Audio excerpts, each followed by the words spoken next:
Ako po si Prince Mando. Nais ko po ipabot ang aking taus-pusong pasalamat sa mahal na Pangulong Duterte. Sa inyong kabaitan at kabutiang loob, pagmamahal. Damang-dama ko po sa inyo ang tunay na pagmamahal at pagmamalasakit sa aming mga kabataan. Sana po mayakap po kayo ulit kasama mga kabataan. At ikit sa lahat, nais ko pong ipabot sa inyo ang Tatay Digong. Panalangin at kahilingan sa Allah para sa inyo.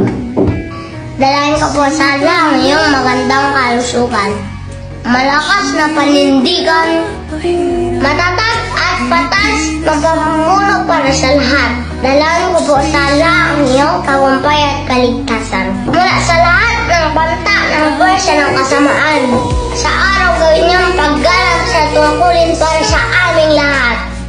Ya Allah, bigyan niyo po ng lakas ang aming Tatay Digong upang malagpasan niya ang mga habon na kanyang kinakaharap.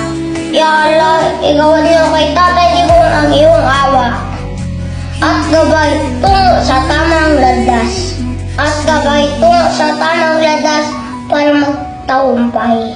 Pasigit sa lahat ng kapayapaan ng sambayan ng Pilipino. Amen. Ako po si Prince Mando.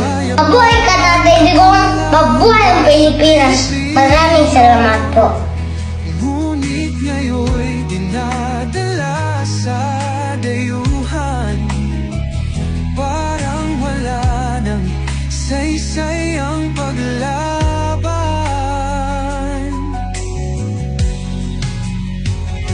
Sino pa ang nagmalasakit?